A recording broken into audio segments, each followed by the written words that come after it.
अच्छा, welcome back. हमने जो है वो अभी हमने वाशिंगटन करेक्टरिस्टिक्स पढ़ा के अमेरिकन जो गवर्नमेंट है या अमेरिकन जो मॉडल ऑफ इकोनॉमी है, जिसको हम capitalism in the pure form भी कहा जाता है। वो कहते हैं कि स्टेबलाइज करो, प्राइवेटाइज करो, लिबरलाइज करो। वो कहते हैं कि मार्केट फ्री होने चाहिए, कारपोरेट्स पे टैक्स वगैरह नहीं लगना चाहिए, डीरेगुलेशन करनी चाहिए फाइनेंस की, और हमें इनकरेज करना चाहिए फॉरेन डायरेक्ट इन्वेस्टमेंट को। उसके अलावा हमने जो है वो गवर्नमेंट को इंटरफेयर नहीं करने देना मार्केट्स में, मार्केट फ्री होनी चाहिए। लेकिन जो वाशिंगटन कंसेंसस से जो कंपटीशन में आते हैं वो आते हैं बीजिंग कंसेंसस वाले। वो कहते हैं कि पॉलिटिक्स क्लोज होनी चाहिए, इकोनॉमिक ओपन होने चाहिए। उनके कुछ मॉडल हैं, वो क्या कहते हैं, वो कहते हैं कि आप लेबर सप्लाई, चीप लेबर जो है ना सिर्फ अपने मुल्क में बल्कि दूसरे मुल्कों में भी चीप लेबर सप्लाई करो। मतलब क्या, मतलब कि आपने जो है वो अपने मुल्क में सबको काम पे लगाना है, क्योंकि हमारे पास बहुत ज्यादा पॉपुलेशन है, हमारे पास बहुत ज्यादा लोग मौजूद हैं। तो हमने जो है उन लोगों को जो है वो ना सिर्फ, हमने उन लोगों को जो है एज अ एसेट यूज करना है कि वो लोग हैं वो काम करेंगे। हमने कंपटीशन बढ़ा देना है लेबर्स में, और लेबर जो है एक से बढ़कर एक लेबर जो है वो सस्ते प्राइस में जो है देना है। इससे क्या होगा कि आपकी जो एप्पल कंपनी है, आपकी जो मल्टीनेशनल दूसरी कंपनी, आपकी जो एक्सॉन कंपनी है, आपकी जो दूसरी जो मल्टीनेशनल कंपनी फेसबुक हो गए वो लोग, या दूसरे जो मैन्युफैक्चरिंग में जो आते हैं जैसे जारा कंपनी हो गई, जैसे आपकी मोबाइल मैन्युफैक्चरिंग की दूसरी कंपनीज आ गई दूसरी। तो ये जो लोग हैं, ये कंपनी जो है आपके मुल्क में आएंगी, आपके मुल्क में आके जो है वो मोबाइल फोन बनाएंगी, आपके मुल्क में प्रोडक्शन करेंगी। वहां पे जो है प्रोडक्शन करके बहुत सारे प्रोडक्ट बनाएंगी, क्योंकि वहां पे उनको लेबर सस्ता पड़ता है। इससे क्या होगा, इससे आपके लोगों को एम्प्लॉयमेंट भी बढ़ेगी। उसके उसके अलावा आपकी जो है वो ग्लोबल अप्रोच भी बढ़ेगी। आपका जो चाइना का वो बना हुआ प्रोडक्ट सारी दुनिया में चलेगा, ठीक है। अच्छा, उसके अलावा क्या है, उसके अलावा वो कहते हैं कि एक्सपोर्ट लेड ग्रोथ स्ट्रेटजी, मतलब अपने जो मुल्क है उसके मुल्क में आपने ना सिर्फ जो है वो चीजें एक्सपोर्ट करनी है, बल्कि आपने लेबर को एक्सपोर्ट भी करना है। चाइनीज जो लोग हैं उनको आपने दूसरे मुल्क में इन्वेस्टमेंट करनी है। वो इन्वेस्टमेंट आप गवर्नमेंट के थ्रू भी कर सकते हैं। आपने जो है वो इन्वेस्ट करके दूसरे मुल्कों में कंपनीज बनानी है, और कंपनीज बना के वहां पे अपनी ही लेबर्स को जो है वहां पे रोजगार देना है। चीप चीप मतलब उनको रोजगार भी देना है उनको, ठीक है। तो आप एक्सपोर्ट करके जो है वो बाहर से पैसा कमाएं, पैसा कमा के अपने कंट्री में ले आएं, और इससे जो है वो इंटरकनेक्टेडनेस भी बनेगी और उससे आपकी इकोनॉमी भी डेवलप होगी, ठीक है। उसके अलावा आपने अपनी करेंसी को डी वैल्यू कर देना है। डी वैल्यू करेंसी को करना है ताकि जो है वो आप फॉरेन जो मार्केट है वहां पे कॉम्पीट कर सकें, ठीक है। और उसके अलावा आपने मार्केट में इंटरफेयर करना है। मतलब आप क्या कहते हैं कि कैपिटलिज्म की तरह आप कहते हैं कि जो है वो फॉरेन डायरेक्ट इन्वेस्टमेंट आती रहे, फॉरेन डायरेक्ट इन्वेस्टमेंट आती रहे, प्रोडक्शन बढ़ाते जाओ, प्रोडक्शन बढ़ाते जाओ, ये कैपिटलिज्म, ठीक है। लेकिन आपने दूसरी तरफ कह दिया कि गवर्नमेंट को मार्केट में इंटरफेयर करना है, ये जो है ये चाइनीज कैरेक्टरिस्टिक्स है। आपने लेबर को चीप कर दिया, आपने कंपटीशन रखा ही नहीं, चीप कर दिया, लेबर को बहुत ज्यादा चीप कर दिया, ये एक चाइनीज कैरेक्टरिस्टिक्स है। उसके अलावा वन चाइल्ड पॉलिसी, ये भी चाइनीज कैरेक्टरिस्टिक्स है। एक चाइल्ड रखना है आपने ताकि आपकी पॉपुलेशन आगे जाके कम हो, और आपके जो पैसे हैं जो है वो खाने के लिए लोग कम हो, और बचे हुए पैसे ज्यादा हों, ताकि आपका लाइफस्टाइल सेटिंग में आ सकते, आपका लाइफस्टाइल बढ़ सके, ठीक है।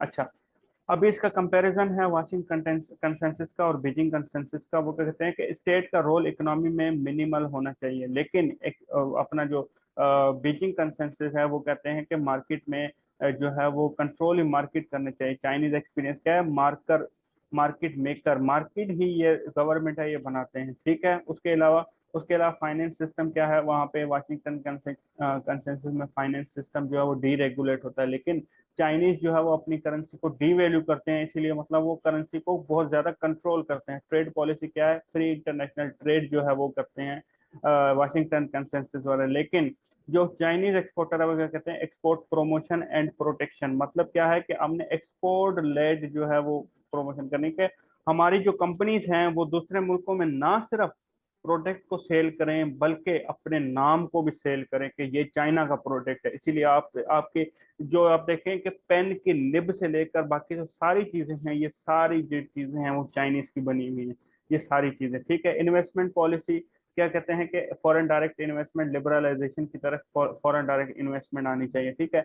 लेकिन चाइनीज क्या कहते हैं, regulation of inward foreign direct investment ये भी करते हैं। उसके अलावा टेक्नोलॉजी ट्रांसफर जो है वो होना चाहिए, जिस कंट्री में जो है वो, जो कंट्री हमारे पास आता है वो ना सिर्फ हमें प्रोडक्ट जो बना के हमारे मुल्क में इन्वेस्ट करे, बल्कि हमारे मुल्क में टेक्नोलॉजी को भी ट्रांसफर कर सके, ताकि हमारे लोग उस टेक्नोलॉजी को सीखें और दूसरे मुल्क में यही सेम कंपनी जाके लगा के आए, या अपने मुल्क में एक कंपनी वही कंपनी सेम लगाएं और दूसरे मुल्क में भी जो है वो कंपनी लगाएं। ठीक है। सोशल पॉलिसी, वाशिंगटन कंसेंसस कहते हैं कि हमारा कोई रोल नहीं है सोशल में, वेरी लिमिटेड है। मतलब वो कहते हैं कि हमने अपना जो है वो सोशल पॉलिसी वेरी लिमिटेड रखनी है, हमने जो है वो अपना सोशली हमने डेवलपमेंट काम जो है वो कम करने हैं बहुत ज़्यादा। ये हमने पढ़ा था कि हमने जो है डेवलपमेंट कटिंग पब्लिक स्पेंडिंग, मतलब हमने जो है वो सोशली लोगों को फायदा नहीं देना बल्कि खुद ही मार्केट करेगी वो।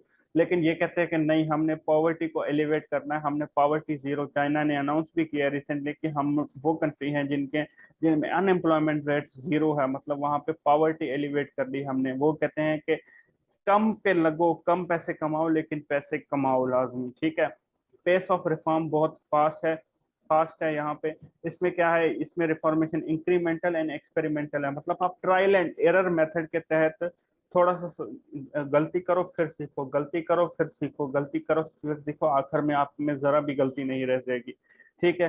Policy implementation one size fit for, मतलब चाइनीज मॉडल ये है कि, मतलब ये वो अपना वाशिंगटन मॉडल ये है कि ये रिजिड मॉडल है।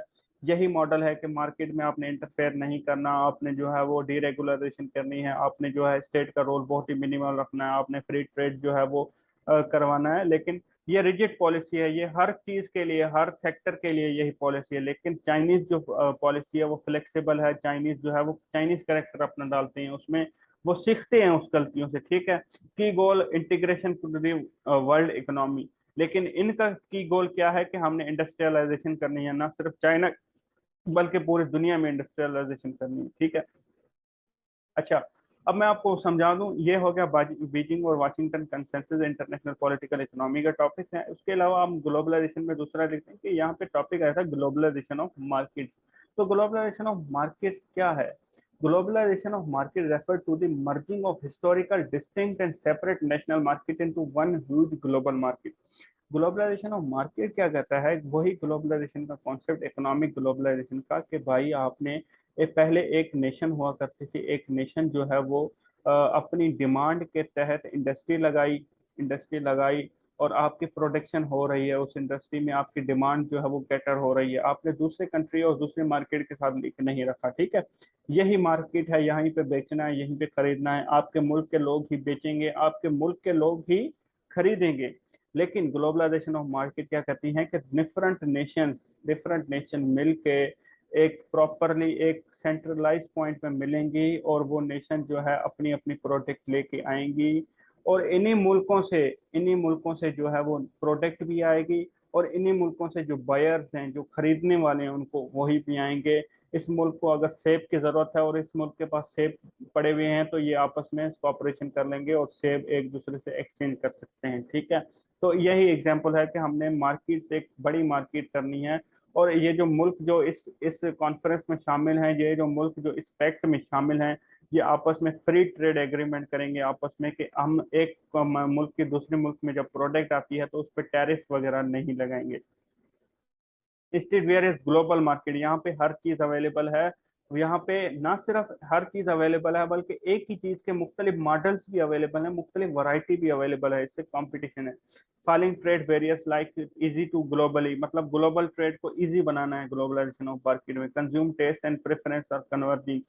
firm promote and the trend by offering the same basic product वर्ग है। मतलब क्या है, एक ही प्रोडक्ट, फॉर एग्जांपल शर्ट्स आपको बनानी है, अब शर्ट जो है बनाने के लिए आपके पास नेशनल लेवल पे अगर देखेंगे तो 2 से 3 कंपनीज होंगी जो शर्ट्स बना रही होंगे, लेकिन आप ग्लोबल मार्केट में जाएंगे, जब ग्लोबल मॉडल अपनाएंगे, ग्लोबलाइजेशन ऑफ मार्केट करेंगे, तो एक शर्ट को बनाने के लिए आपको थाउजेंड्स ऑफ कंपनीज जो है वो मिलेंगी, और आपको जो जो कस्टमर है वो उन 1000 शर्ट्स में से चुनेगा कि जो उसके बजट के हिसाब से, जो उसको क्वालिटी के हिसाब से मैच करेगी, जो उसके स्टैंडर्ड के हिसाब से मैच करेगी, वो खरीदेगा। मतलब उसके पास अपॉर्चुनिटी होगी कि वैरायटी को करे।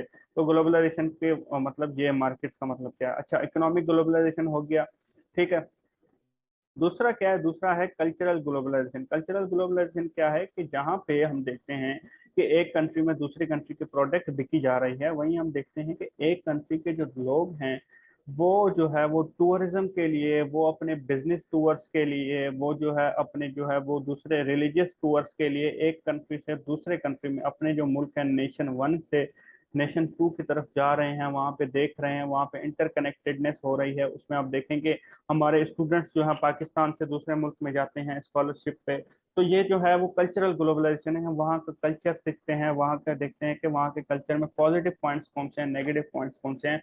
वहाँ के जो पॉजिटिव पॉइंट्स हैं वापस अपने मुल्क पाकिस्तान में आते हैं, तो वो कहते हैं कि वहाँ की जो दूसरी जो वहाँ का जो कल्चर है उसको अपने मुल्क में फैलाते हैं। तो मतलब एक कल्चर दूसरा कल्चर से एक्सपोर्ट हो रहा है। जैसे इकोनॉमी में पैसे पैसे का एग्जाम्पल था वहां पे, यहाँ पे कल्चर एक मुल्क से दूसरे मुल्क में एक्सपोर्ट हो रहा है, एक मार्केट से दूसरे मार्केट जा रहा है, एक जो है वो एरिया से दूसरे एरिया में ये कल्चर जा रहा है। कल्चर की जो पॉजिटिव पॉइंट्स हैं वो लेके जा रही हैं। जैसे हम देखते हैं कि कल्चरल ग्लोबलाइजेशन में हम देखते हैं कि हम जो है वो पैंट शर्ट पहन रहे हैं, पैंट शर्ट जो है वो हम देखते हैं कि इतनी ग्लोबलाइजेशन बढ़ गई है कि हमने इंग्लिश कल्चर को अपना लिया। उसके अलावा हम इंग्लिश में लिख रहे हैं, इंग्लिश में बोल रहे हैं अपनी जुबान को छोड़ के, ये भी ग्लोबलाइजेशन का नतीजा है, ये भी हमारा उस ग्लोबलाइजेशन कल्चरल ग्लोबलाइजेशन का नतीजा है। उसके अलावा हम क्या करते हैं, हम जो है वो मुख्तलिफ कल्चर के मुख्तलिफ जो ट्रेंड्स हैं वो उसको फॉलो करते हैं। जैसे हमारे आजकल की शादियां जो हैं वो हम देखते हैं कि वेस्टर्न स्टाइल में शादियां होने शुरू हो गई हैं, तो ये भी कल्चरल ग्लोबलाइजेशन है, कल्चर इंटरकनेक्टेडनेस है। ठीक है।